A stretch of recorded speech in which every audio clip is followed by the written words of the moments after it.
प्रेमाची गोष्ट या मालिकेच्या 30 एप्रिलच्या भागामध्ये सागर मुक्ता दोन्ही मुलांना घेऊन आई एकविरेच्या दर्शनाला चाललेले असतात आणि आता सागर सांगत असतो तुमच्यासाठी खूप मोठं सरप्राईज आहे। मुलं काय काय विचारत असतात, सागर काही बोलत नाही, पण मुक्ता त्यांना पटकन बोलून जाते की आपल्याला एकवीर आईचं दर्शन घेतल्यानंतर वॉटर पार्कला जायचं आहे। मुलं भलतीच खुश होतात आणि नाचायला लागतात, पण त्याच वेळेला सफाई कामगाराचं नाटक करत तिकडे उभा असलेला हर्ष हे सगळं ऐकत असतो आणि मुक्ता, सागर आणि सावनी तुम्ही तिघांनी मिळून मला बर्बाद केलं, असं दरबदर भटकायला लावलं। तुमच्यामुळे मला माझी ओळख लपवून फिरायला लागते, तुम्हाला मी सोडणार नाहीये।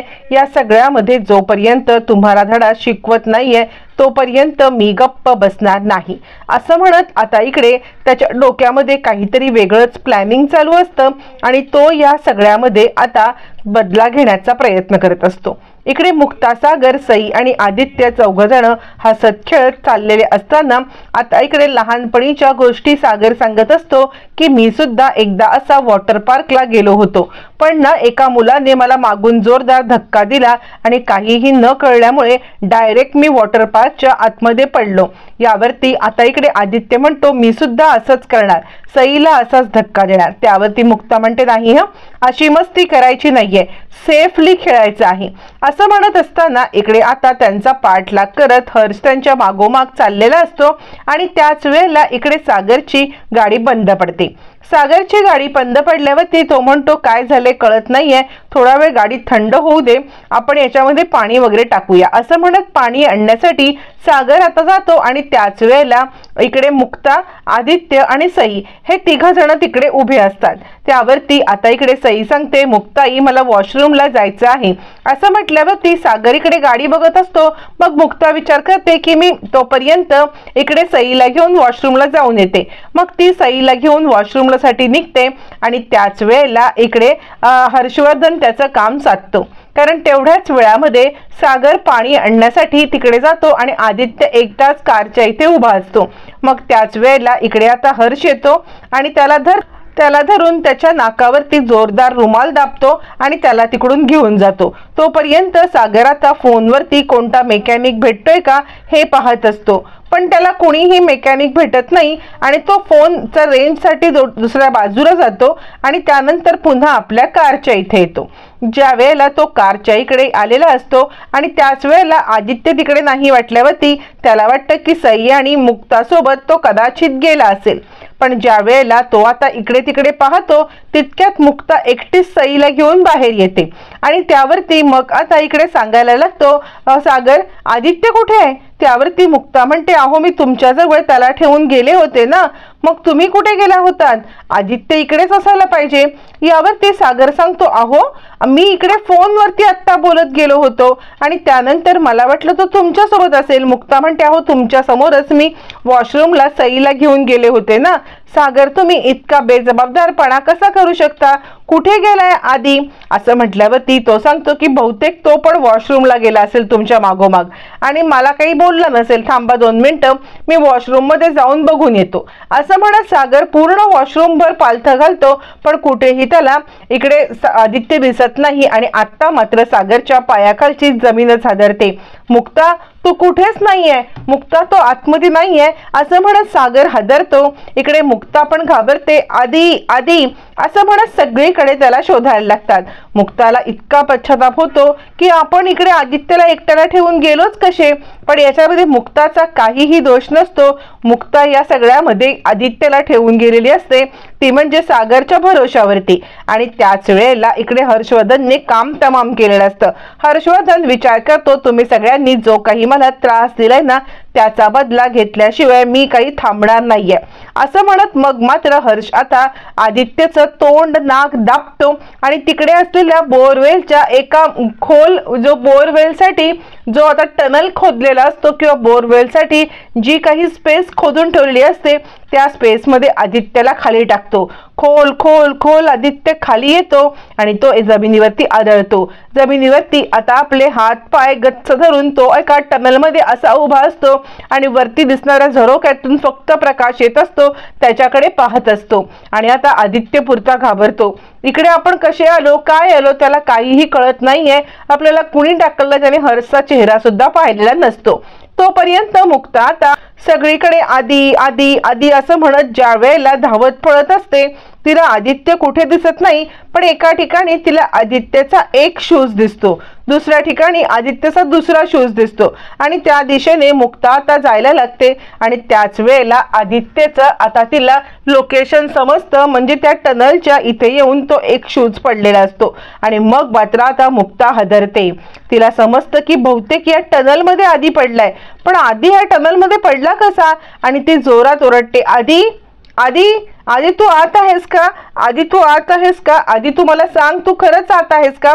आदित्य काही बोलत असतो ते मुक्ताला आवाज ऐकू येत नसतो आणि मुक्ता जोराजोरात ओरडत असते। तिकडे असलेल्या एका बंगल्याच्या बाहेरच्या गार्डन मध्ये खूप मोठा टनल खोदून ठेवलेला असतो बोरवेलसाठी, आणि त्याच्यामुळे आदित्य पडलाय असं मुक्ताला वाटत असतं, पण आदित्य मुळातच पडलेलाच नसतो। आदित्यला या सगळ्यामध्ये आता हर्षने खाली ढकललेलं असतं।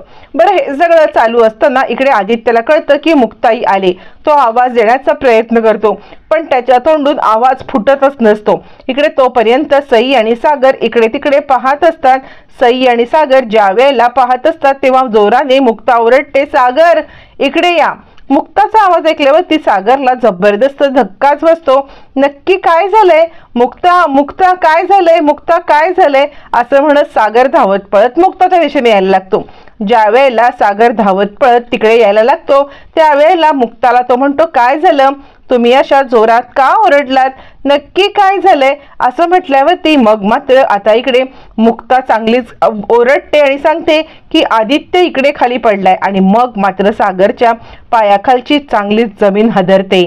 सागर या सगळ्यामध्ये आता आधी आधी आधी असं म्हणायला लागते आणि ती सांगायला लागते, काय झालं? आधी बाळा बोल ना, काय झालंय? असं म्हटल्यावरती आता इकडे आधी तू आवाज दे, आम्हाला कळायला पाहिजे ना की या सगळ्यामध्ये आता तू इकडे आहेस। मग जोरात आदित्य ओरडतो, मुक्ता आंटी मी इकडे आहे, मुक्ता आंटी मी इकडे आहे, मला वाचवा पप्पा, मला वाचवा, मला खूप भीती वाटते आहे, मी एकटाच इकडे आहे, मला वाचवा। असं म्हणत बिचारं ते छोटं पोर आता आपलं वाचवण्यासाठी आरडाओरडा करत असतं। तोपर्यंत लपून छपून हर्ष हे सगळं पाहत असतो। हर्ष पाहत असतो आणि तो विचार करत असतो, तुम्ही तिघांनी, सावनी तू सुद्धा, सावनी तू, मुक्ता आणि सागर, तुम्ही तिघांच्यामुळे माझी आज ही अवस्था झालेली आहे। मी जोपर्यंत तुम्हाला तिघांना धडा शिकवत नाहीये ना तोपर्यंत गप्प बसणार नाही। आणि मुळातच या टनल मध्ये गेलेला कुणी कधी वाचलंय का? नाही ना, त्यामुळे हा सुद्धा मुलगा आता वाचणारच नाहीये। आदित्य गेला की माझा बदला पूर्ण होईल आणि माझ्यावरती कुणाला संशय पण येणार नाही।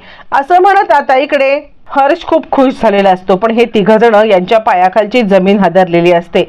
आणि या सगळ्यामध्ये आता सागर खूप अस्वस्थ असतो, काहीतरी करायला पाहिजे। मुक्ता काळजी करू नका, मी काहीतरी करतो असं म्हणत मग मात्र सागर आता त्याला बाहेर काढण्यासाठी मोठी रस्सी किंवा अजून काही शोधण्याचा प्रयत्न करत असतो। मग तो तिकडून बाहेर जातो आणि त्याला मुक्ताला तो धीर देतो, काळजी करू नका, मी बघतो काहीतरी। आदित्याची अवस्था बिकट होत चाललेली असते। इकडे तोपर्यंत इंदिरा आता एकविरे समोर हात जोडून उभी असते। आई एकविरे, माझी आज पोरं तुझ्या दर्शनाला येत आहेत, त्यांच्यावरती तुझी कृपादृष्टी अशीच ठेव। तोपर्यंत लकी येतो आणि इंदिरा म्हणते, काय रे, सागराचा फोन लागला का? सागराचा फोन का लागत नाहीये? यावरती लकी म्हणतो, काळजी करू नकोस, मी कॉल लावतो। तोपर्यंत सागर एका विहिरीच्या इथे आलेला असतो आणि त्या विहिरीला बांधलेली बादली आणि त्याला असलेली लांब सडक दोरी ही आपल्याला उपयोगाला येईल हे त्याला कळतं। आणि त्यानंतर तो ती दोरी सोडून ती बादली घेऊन चाललेला असताना लकीचा कॉल येतो। लकी म्हणतो, दादूस कुठे आहेस तू? तू घरी का नाही आलास? त्यावरती आता इकडे सागर सांगतो, लकी इकडे खूप मोठा प्रॉब्लेम झालाय। लकी म्हणतो, दादूस तुझा आवाज का घाबरा झालाय? यावरती घडलेला सगळा प्रकार सागर त्याला सांगतो, कशा पद्धतीने आता इकडे काय घडलंय त्या टनल मध्ये कसा आता आदित्य पडलाय हे सगळं सांगितल्यावरती लकी म्हणतो दादूस मला लोकेशन पाठव, तुझं लोकेशन पाठव, मी ताबडतोब त्या ठिकाणी निघालेलो आहे असं म्हटल्यावरती मग आता इकडे तो लोकेशन पाठवतो। लकी मदतीसाठी तिकडे निघालेला असतो आणि लकी आता इकडे इंद्राला घडलेला प्रकार सांगतो। दादूस आणि वहिनी ज्या वेळेला आई एकविरेच्या दर्शनाला चालले होते तेव्हा असा त्यांचा आता प्रॉब्लेम झालाय किंवा आदित्य त्या टनल मध्ये पडलाय। आता इकडे इंद्रा तर धाय मोकळून रडायला लागते, आई एकविरे तुझ्या दर्शनाला ते येत होते ना, मग जर तुझ्या दर्शनाला ते येत होते तर तू या सगळ्यामध्ये त्यांना का हे सगळं असं केलंस, का हे सगळं वागणूक दिलीस, नाही आई एकविरे हे तू चांगलं नाही केलंस असं म्हणत आता इकडे इंद्रा जवळजवळ आई एकविरेच्या सोबत आता भांडायलाच लागते आणि त्याच वेळेला इकडे लकी निघतो।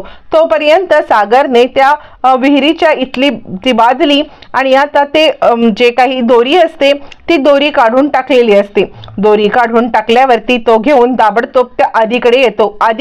आधी असा त्या टनल मध्ये तो ओरडायला लागतो, आधी तू ही दोरी पकड, म्हणजे ही बादली पकड, बादली पकडलेस ना की त्याला धरून आम्ही तुला डायरेक्ट वरती काढू असं म्हटल्यावरती आदित्य ती बादली पकडण्याचा प्रयत्न करत असतो पण थोडंसं अंतर कमी पडत असतं। इकडे तोपर्यंत हर्षता या सगळ्यामध्ये अजून ड्रामा आणण्यासाठी ताबडतोब सावनीला कॉल करतो, तुमचा मुलगा इकडे बोरवेलने खणलेल्या टनल मध्ये पडलेला आहे, मी तुम्हाला सांगतोय त्या ठिकाणी पोहोचा असं म्हटल्यावर ती बोरवेल मध्ये पडलेला मुलगा कधी वाचत नाही, बघा काय करायचं ते।